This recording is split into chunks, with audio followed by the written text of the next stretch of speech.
I'm Mike Kelly from Project Healing Waters Omaha, and tonight we're going to tie um, three flies that use um, natural fur for the dubbing. And we'll go everywhere from the 1600s to I think the 1960s, I think is where the other two flies were basically started. The first one we're going to start with is the iron blue dun. It was actually it's a North Country style wet fly from the 1600s in England. It's kind of hard to actually identify who the original tyer was, but I did find Pat Russell as a name that it's attributed to. It's been featured in several books. James Leeson-Ring's book, The Art of Tying the Wet Fly. Sylvester Nemes's book, The Soft Tackle Fly, and many other books and magazines. It was originally designed to imitate a specific mayfly that's found in the UK, but it can be used as a general nymph pattern. I think the addition of the red contrasting color makes it attractive to fish. And it can be tied on a wet fly hook, a nymph hook. In this case, I've tied it on a scud hook, and I just think that looks nice with the bent body like that. I'm going to switch over to the materials.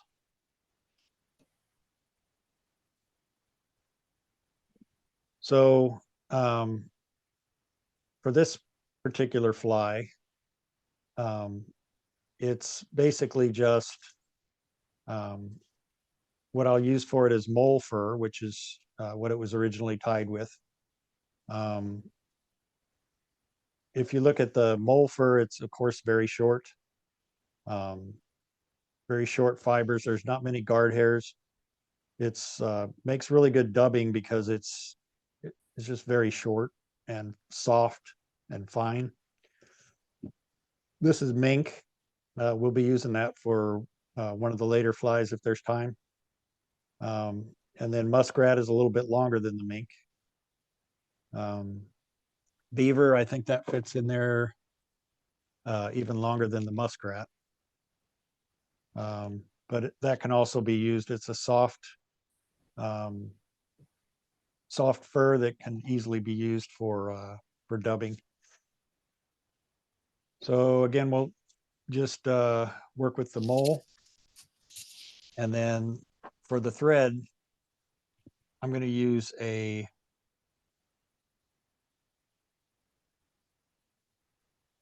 pretty heavy thread. This is a Danville's flat wax nylon. It's actually 210 denier. I'm tying this on a size 10 hook. If you were tying this smaller, you'd have to go with a smaller diameter thread, just proportional to the hook.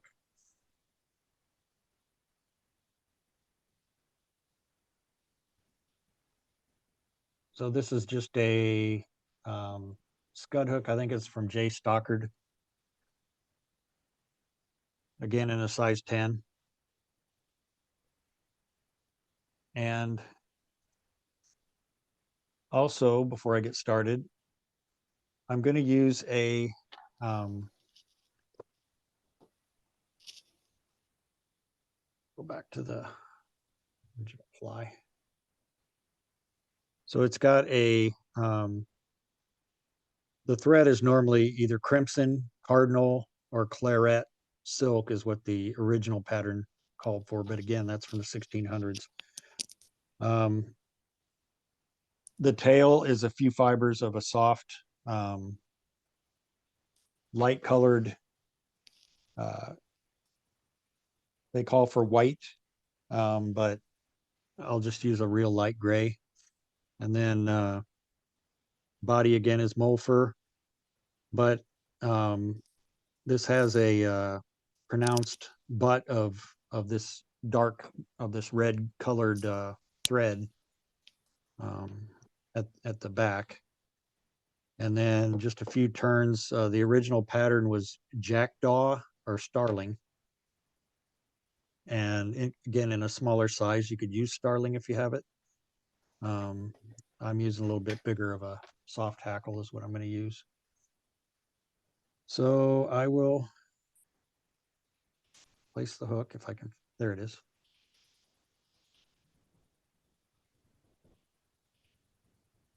And I will put on my glasses.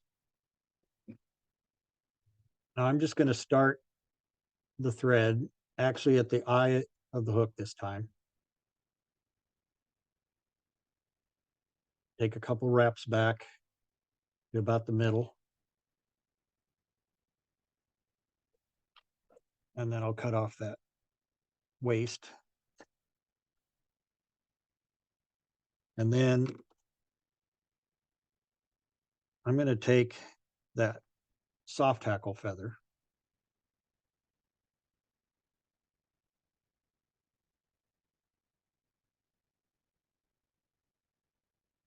and I'm going to strip off this fuzzy stuff at the base.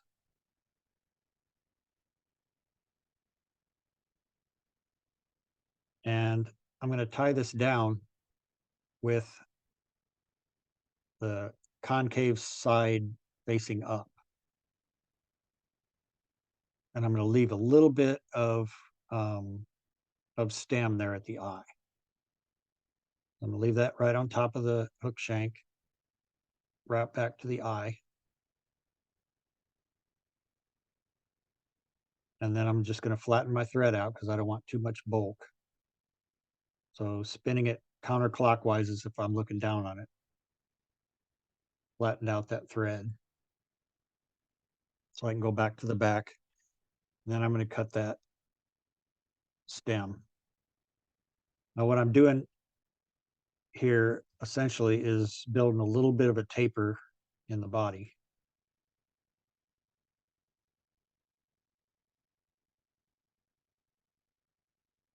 So now again, I'm going to spin my thread counterclockwise, come back forward. And this is going to be a little unorthodox, but I'm going to actually tie this fly in a little bit of a reverse fashion. So with this mole fur, again, you can see it's very short. I'm just going to clip out a little section here.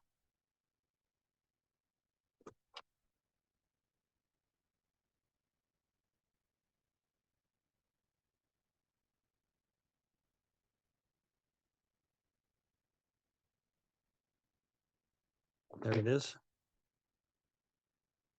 So I got a little bunch of the mole fur here. And I'm just going to kind of mix that around a little bit so the fibers aren't real well aligned. I just got this little ball of fluff right there. I'm going to take my tying thread and put a little bit of wax on it just to give it a little bit of grip. And I'm only going about maybe 2 inches here.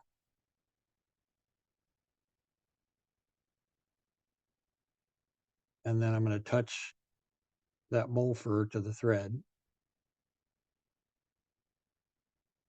and see how that sticks to the wax.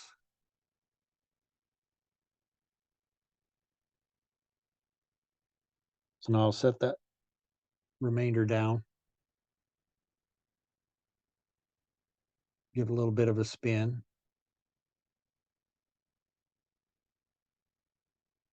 So now I'll pick that clump back up and I'll just take little amounts and just fill in. I have just like a few hairs. I'll just take any spaces where I can see the thread and just kind of fill those in.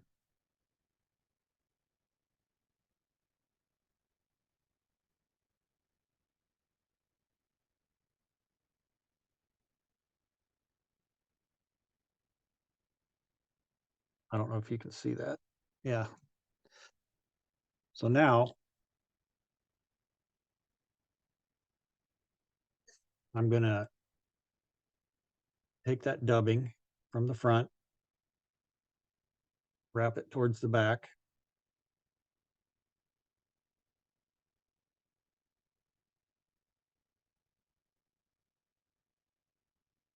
Say I want a little bit more dubbing. I'm going to leave that much exposed, and I'm just going to come back.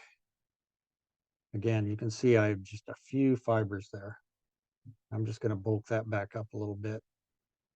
That's too much.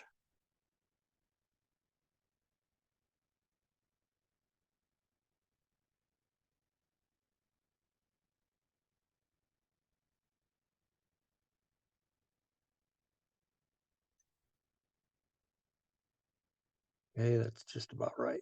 Now, I'm going to take, this is actually a red-orange fluorescent is the color of this when I bought it. And I'm going to work down into the bend a little bit to give it that that butt. And I'm going to come back over it, back to the end of the dubbing. Now, at this point, I'm going to cord my thread up. So I'm going to spin it clockwise as if I'm looking down on it. And then I'm going to come forward and rib that dubbing with that orange thread, red-orange thread. Come up to the soft hackle.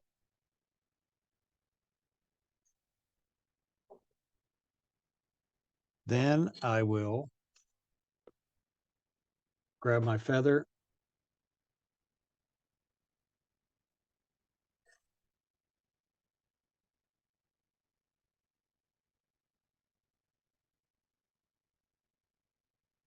and do a few wraps.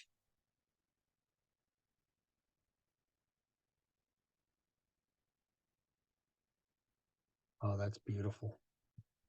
Whoops. Good thing I had a hold of it. My hackle pliers let go. And then I'll take one turn over that.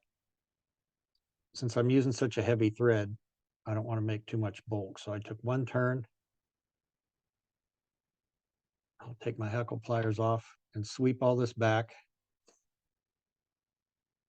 Take a couple more turns here at the head. And then whip finish.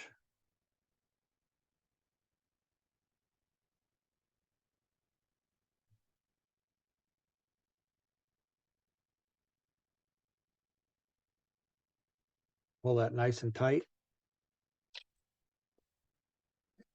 And then I'll cut that thread free. And then find the tip and pull that forward and just break it off.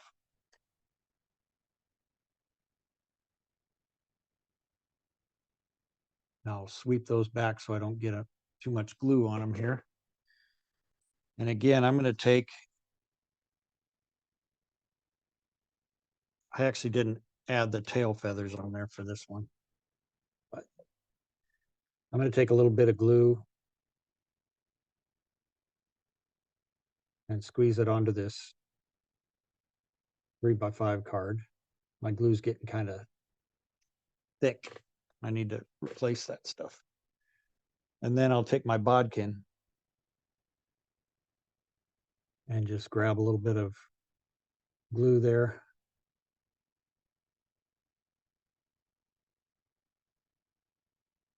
Glue that head. And also put a little bit on that tail. So that if that does get raked by some teeth, it doesn't come unwound.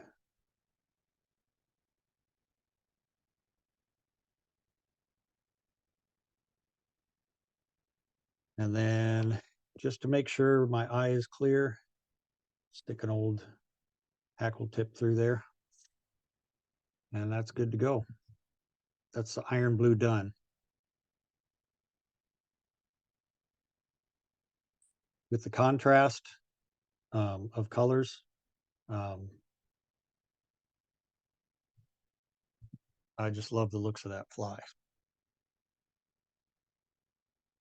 And with these North Country spiders, wet flies like this, you can fish them as a dropper off a big dry fly. You know, everybody talks about swinging wet flies or swinging soft hackles.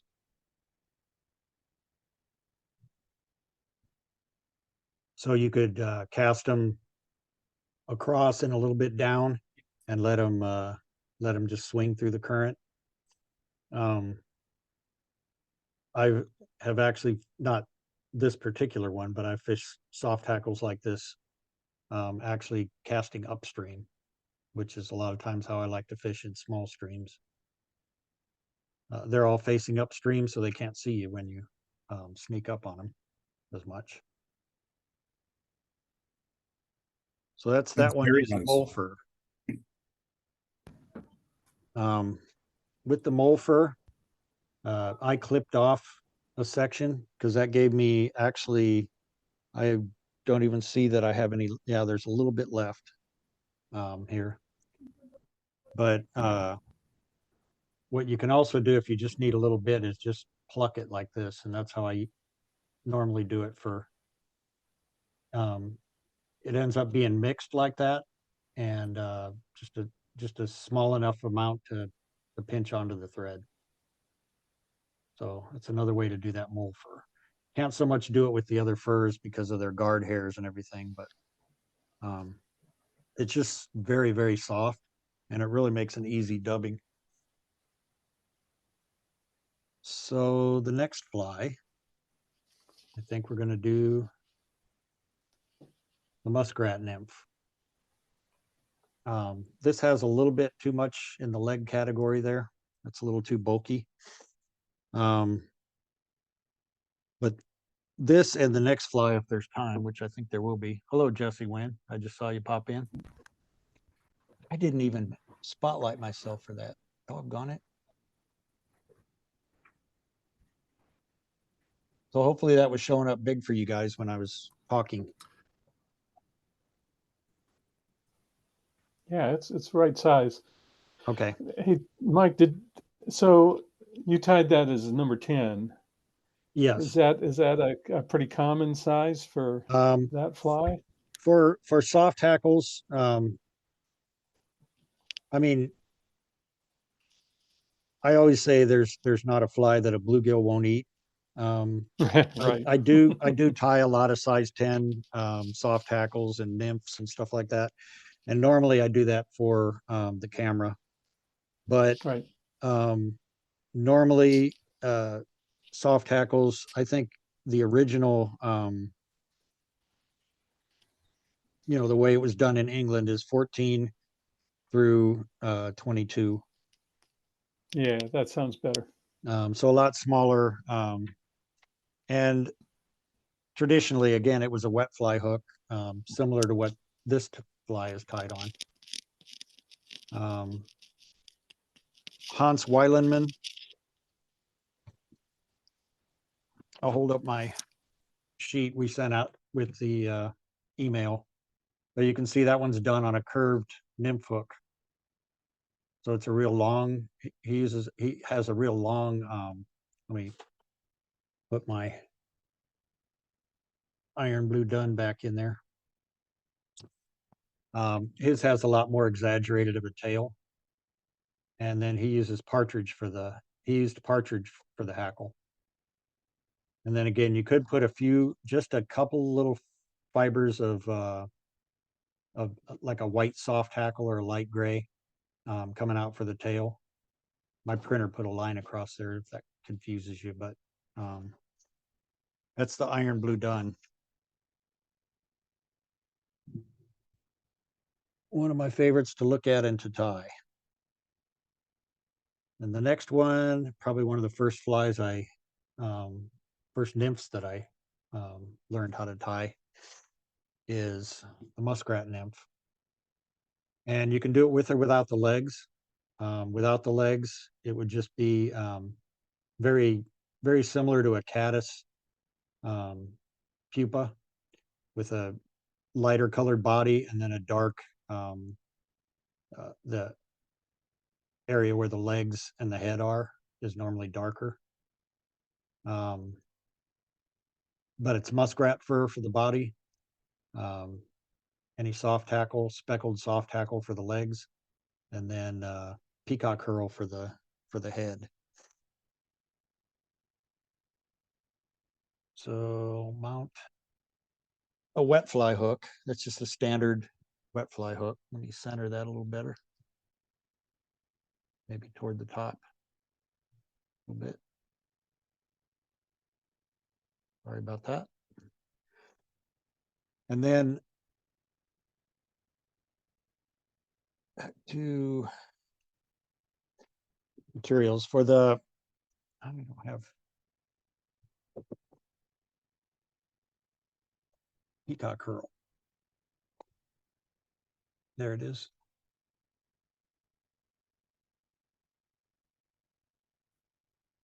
So peacock herl for the head. For this one, I'm actually going to use muskrat. I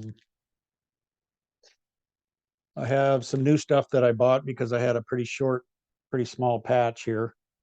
But this has actually lasted me so many years, you wouldn't believe it. So you really don't need a lot of this stuff. It goes a long way. But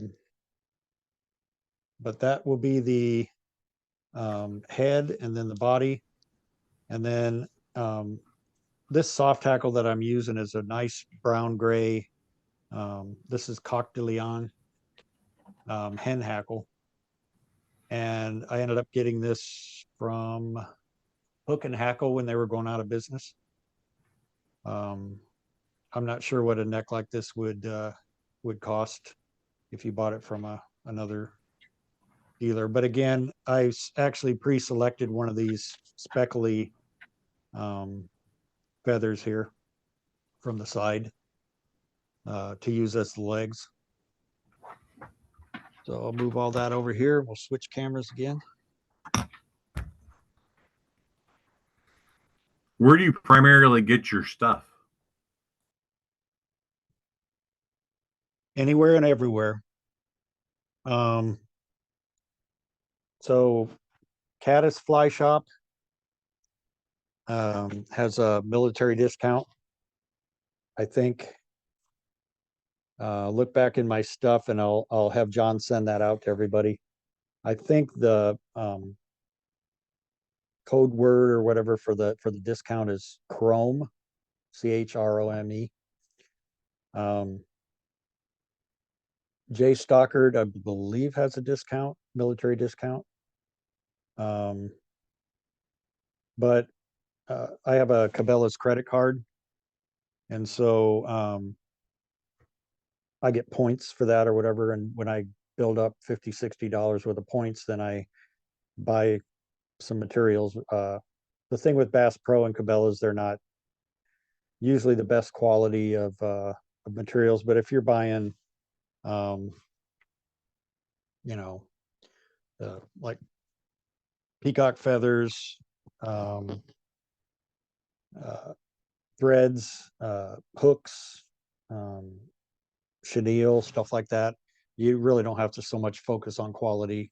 Where if it's deer hair or feathers, or you're probably not going to buy a whiting neck like this from Cabela's. But I just kind of shop around online.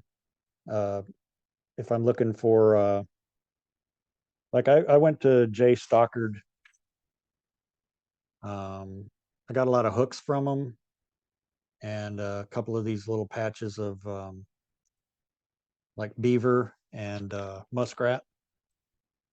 I know I've used Jan's Netcraft. There's just a lot of different outlets out there. But if I know what I'm looking for, then I'll just kind of shop around a little bit and see where I can find what I'm looking for. But a lot of times just the general, normally the threads and hooks and chenille and stuff like that, the crystal flash, that kind of stuff I'll get from Cabela's because it doesn't really matter with the quality. So let's go back to, I see something in the chat. Is there another question? A beauty.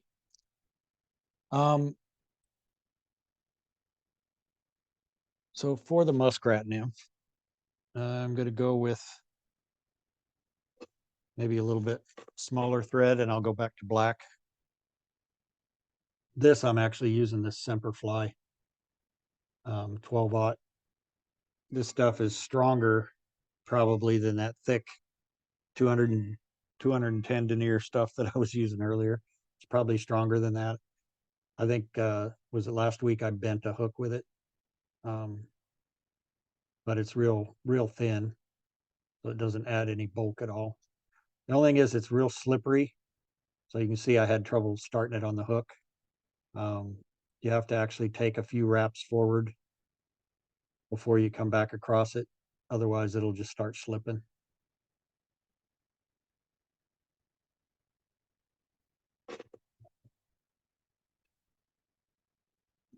And it's difficult to cut. There we go. I'm just going to lay down a thread base back to the end of the shank, which is when you let your thread hang down, it's right there at the barb. And then I'm going to come back forward to about the hook point because I'm going to spin some dubbing on there. And I won't be able to get the dubbing right up to the hook shank. So that gives me a little room to wind back toward the bend of the hook there before my dubbing starts. So here's my little patch. I do enjoy seeing you struggle. Pardon me? Occasionally. What's that? I said I do enjoy seeing you have a hard time even. Yeah. I said I do enjoy seeing Yep. you struggle a little bit. Yep. So I'm going to take this piece of muskrat. I'm going to tease out a little slump like this. Kind of hard to do it on the camera there, and then cut it free. So right now I've got this fur, and you can see all these guard hairs out here. For the muskrat nymph, I don't really want a lot of those guard hairs, so I'm just going to reach and grab those, and you can pull those away.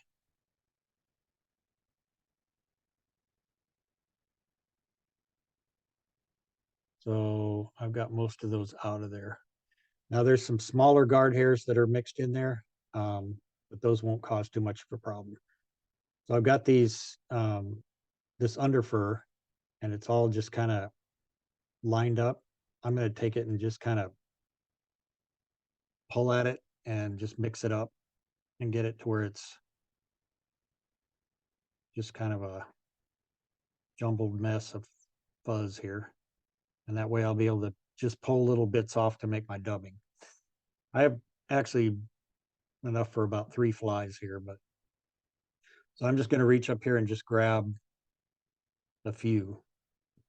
I always say 3 hairs and some air. I can do this with dubbing or with dubbing wax, but I'm going to do this one without. Just grab a few more hairs and twist them on. Let me zoom out a little bit here.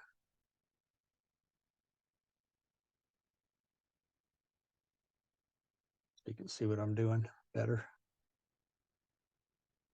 Grab a few hairs, twist them on, and do that in the same direction. You don't ever want to go back and forth, or you're going to loosen your, called a dubbing noodle. So I'm adding a little bit more to the top there. I see kind of a thin area right in here.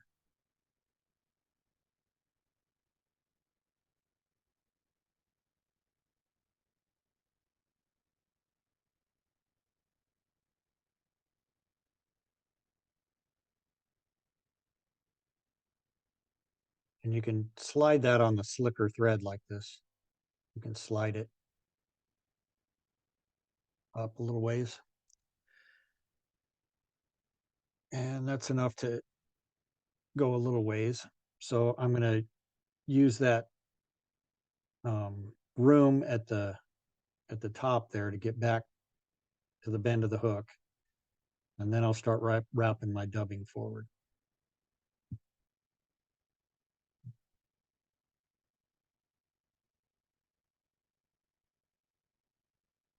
And I'm going to run a little bit short.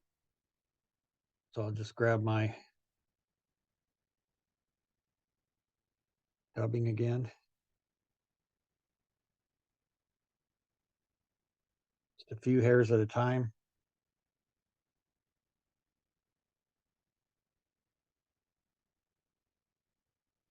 Twist it on. And wrap it forward. Now, I'm a couple of eye lengths back from the eye. And that's where I want to stop. I'm going to take this soft hackle feather, and the length of these fibers doesn't really matter. So if you have a lot of larger, nice speckled hackles, you can use bigger ones. But I'm going to separate the tip like that, folding these guys back, separate the tip, and then trying to use scissors in my left hand.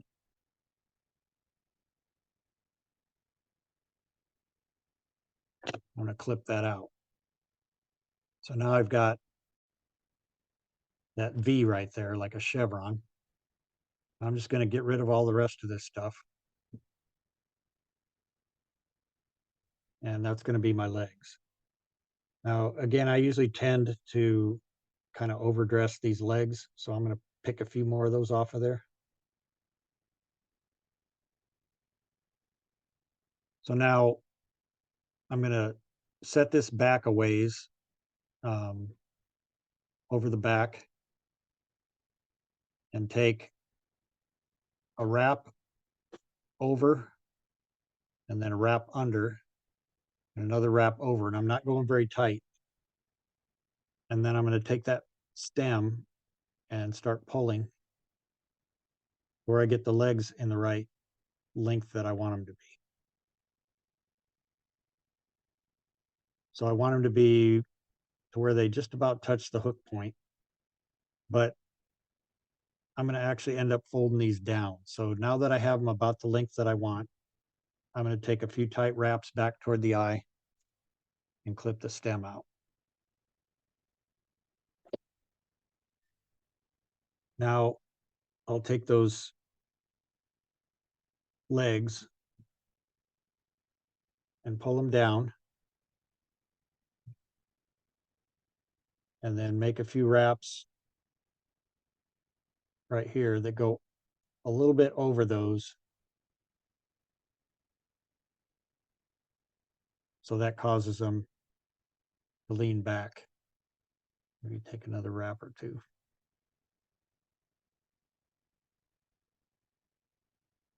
So there's my legs. Now I'll take a peacock curl.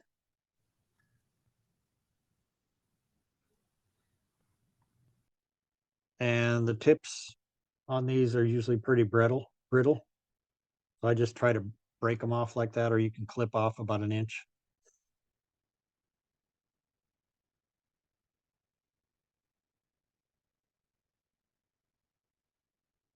And I'll tie that in by the tip. Try to get it to where I clear the eye. I don't have anything protruding over the eye. And then I'll tie that down nice and tight and come back to the eye.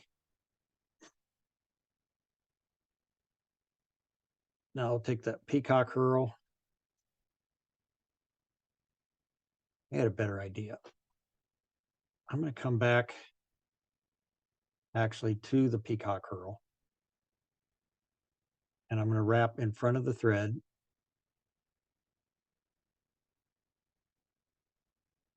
To make my peacock herl head.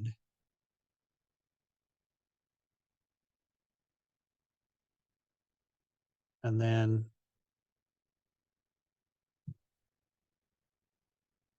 I'm going to come through that peacock herl with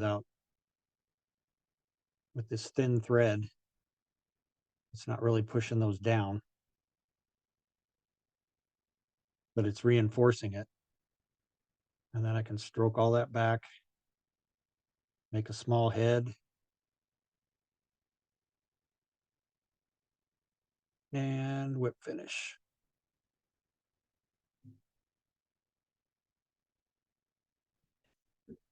Pull that tight, flip the thread, and then you can snap that herl off.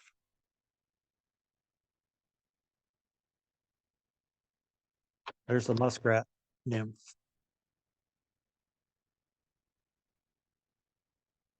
Zoom in on it. There we go. Very nice. And then the most popular Polly Rossborough fly is the casual dress. Whoops. Polly Rossborough was Oregon fly tire.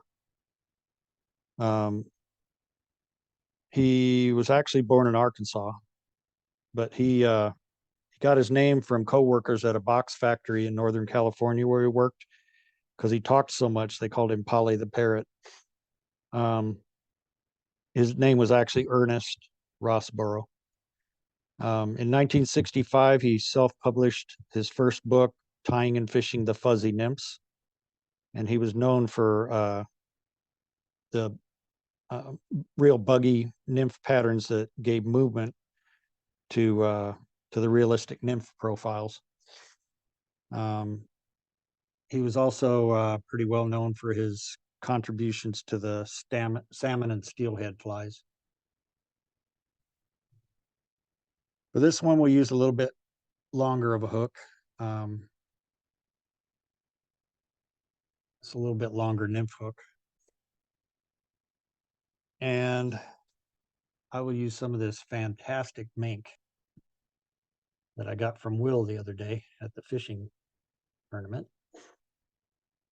And I'm going to clip out a small section.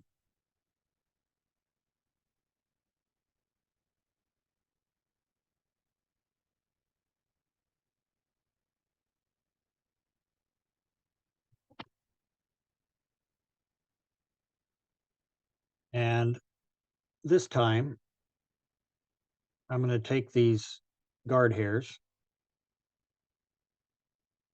just like I did before, pinch those out of there. But I'm going to save that clump and set it down. And I'll use that later. So I'm going to take those guard hairs. Whoops, I need thread first.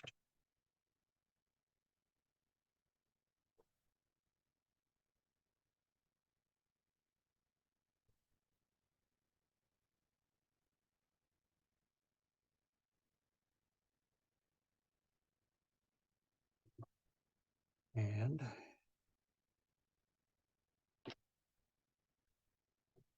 all right, now I'm going to take my guard hairs and tie in a tail.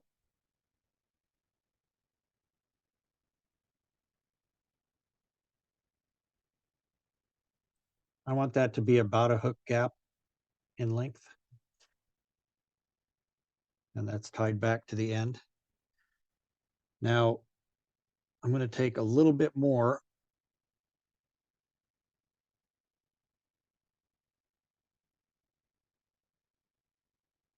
of that stuff out of there. This is some of the kind of medium length guard hairs and a little bit of fuzz And I just want to kind of fuzz that tail up a little bit. I don't want to tie like a whole big clump of under fur and everything there, but I do want to bulk that tail up a little bit. And then I'll come back to the eye of the, or to the point of the hook. And again, that's my muskrat. This is my mink. I'm going to take this and leave a few of those medium, so you can see some of those medium length guard hairs. I'm going to leave some of those in there. Just kind of mix this stuff up again.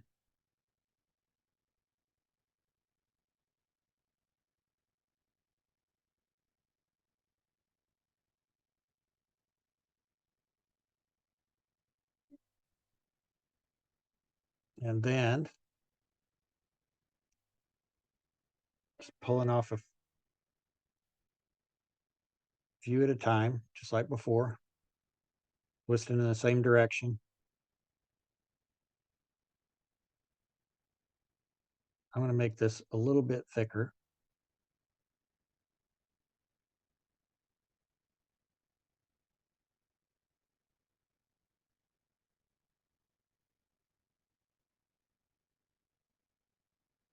But to make it thicker, I'm just doing more small bunches on top of each other, not big bunches of fur.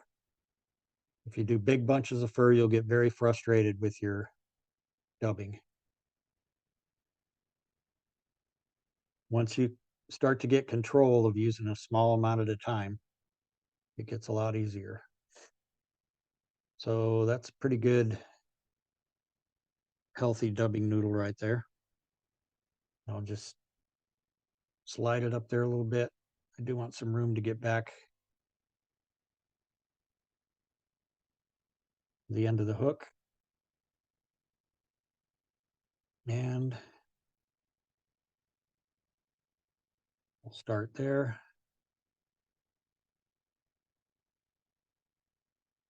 And just start wrapping forward.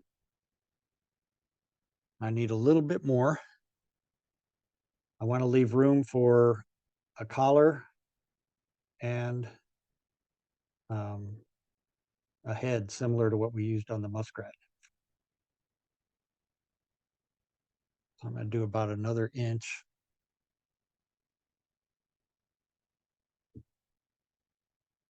See where that takes me. I think that'll be good. So now I'm going to adjust things a little bit here. I'm going to do a dubbing loop. So I'm going to take just maybe 1.5 inches, 2 inches, and make a loop. I'm going to take a couple wraps, and then I'm going to come around the back of it and close that together. So you can see at the top, it's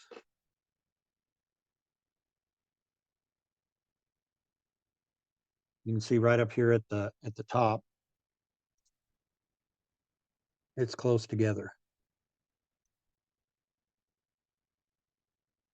And then I'll come forward a little bit just to get out of the way. I have that in my fingers. I'm going to hang a dubbing tool on there just to keep that separated, like that. So that keeps it open for me. Let that hang. Now I'm going to take a little bit more of this mink,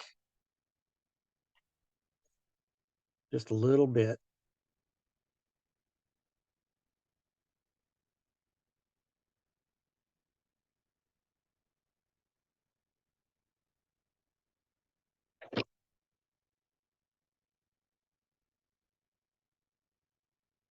Now I've got all those really long guard hairs. I'm going to take some of those out. So I want this fur, this under fur, and some of the guard hairs to be in my little bunch here. And I'm going to make sure that's not twisted at the top. And I'm going to stick that inside.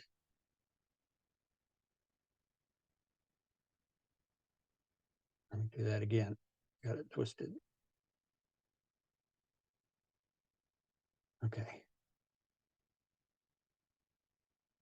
I'm going to stick that between those two threads.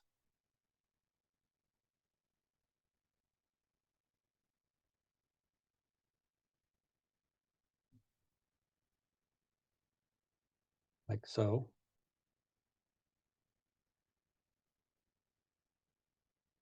And let those come together.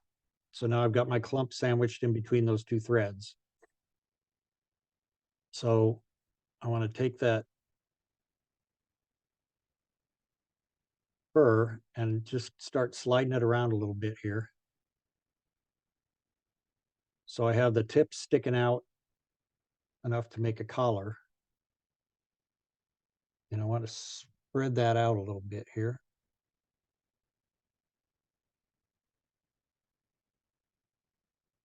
So that's going to make a pretty good collar right there.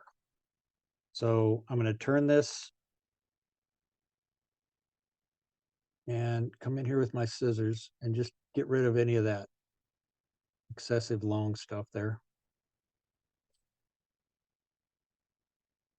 And then I'm going to take my, zoom out again, take my dubbing tool and just twist it.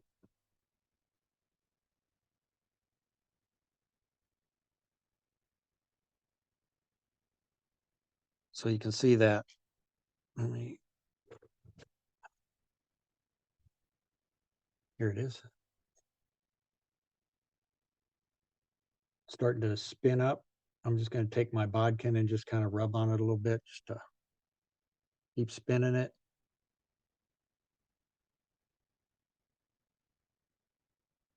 And then what I've made is kind of a real long chenille of that fur.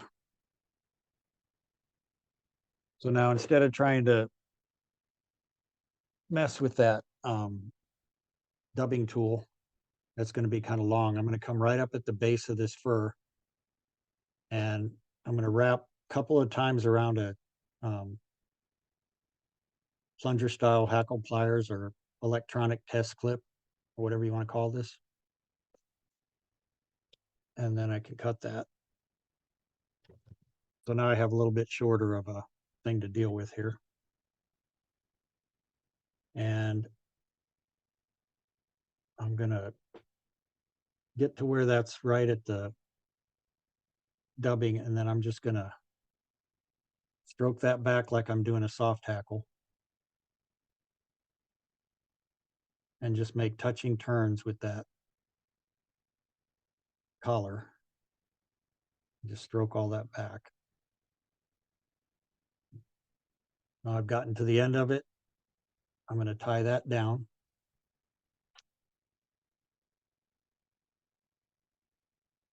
Come back over that, and then I can get rid of this twisted thread from my dubbing loop.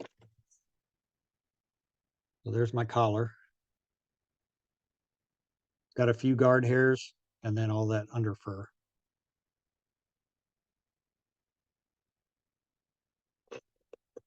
Then, just like peacock herl, I'll grab, this is ostrich herl. I'll grab a pearl out of there.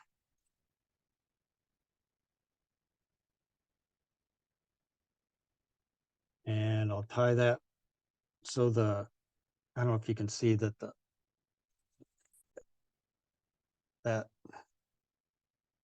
there's a stem side right here where the stem sticks out. And then this side is more flat. Try to get that stem forward. Tie that down good. And then just like with the peacock herl, wrap a ostrich herl head here.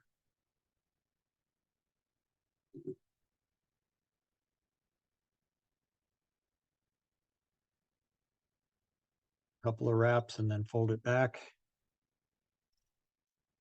Put in the whip finish.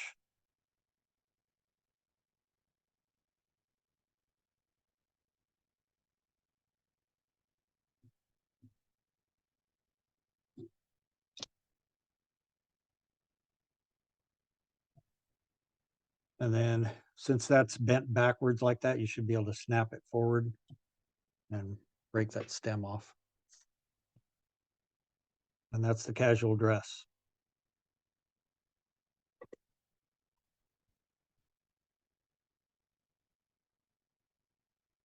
Any questions?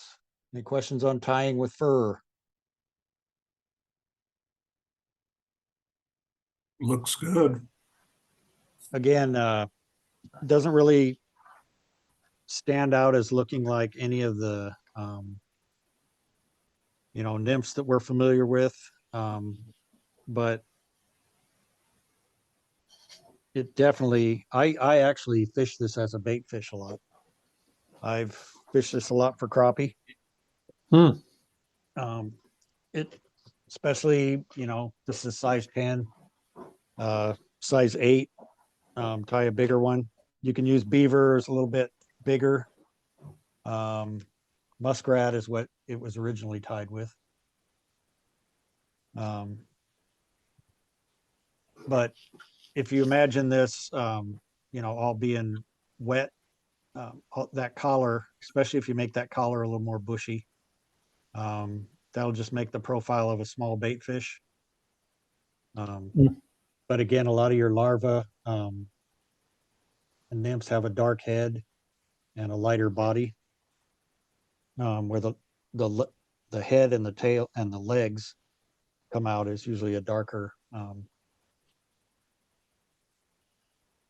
front.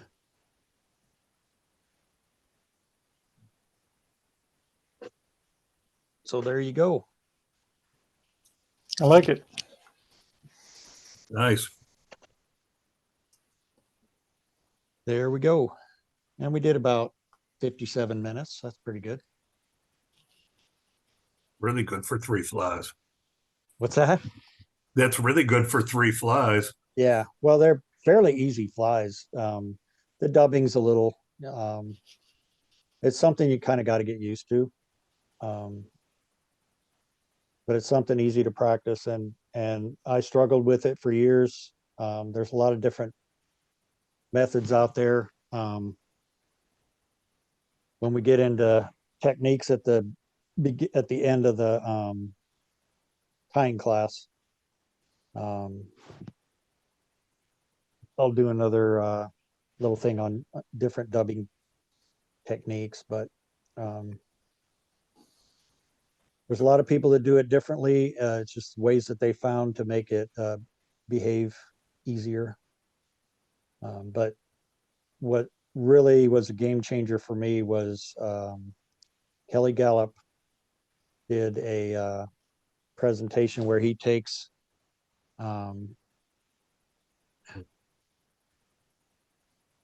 like some dubbing and he drops it, and it falls pretty fast. And he says, okay, that's too much. You want to be able to drop it and have it just float back and forth, slowly.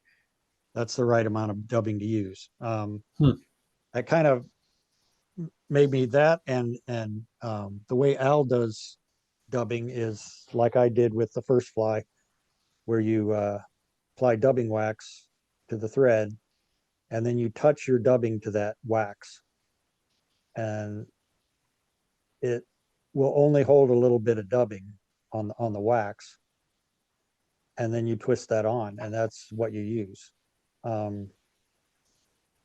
So the combination of kind of seeing those things, now if I use wax, or if I just use dry dubbing, just grab just a few hairs like that and just twist them on the thread, and takes a little while to build it up, especially on that last fly, did a bulkier body. Takes a little while to do that, but once you get the hang of it, you can kind of go at it a little faster. but it's just a few hairs on top of a few hairs on top of a few hairs, and then you've got it. So Will the wax cause any problems with it being wet or dry?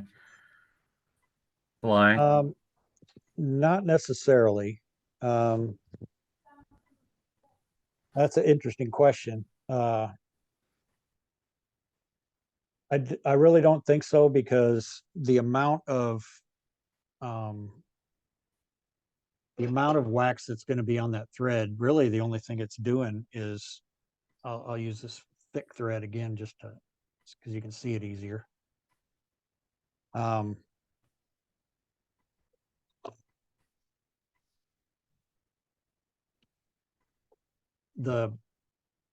so one thing he does with his wax, Al, is he says you should just barely see that wax above the top of the tube.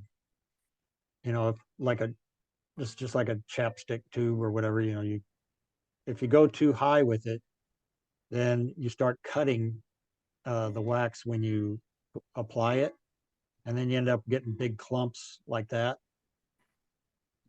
and then you could really mess up the body. So what you want is just a coating on the thread, but not big clumps. And then I guess I could use this. With the dubbing that they sell, it's very short. Like this is, not sure if that's muskrat. That's what seems a little bit longer. But you can see how it's sticking to the thread, but just a little bit. But that forces you to not put a big, huge clump on there. You know, that's about all it'll hold.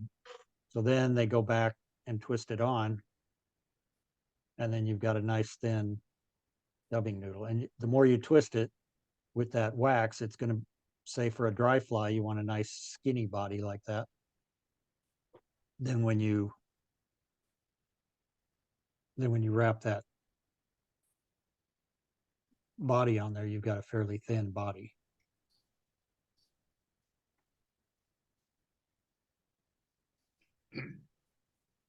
If you're not using wax, then I would just grab just a few hairs like that. And like I was doing on these other flies, just a few hairs, twist them on.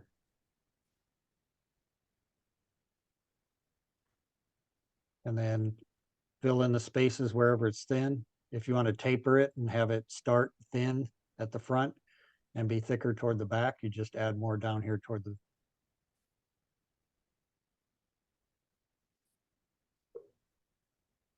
bottom of your dubbing noodle.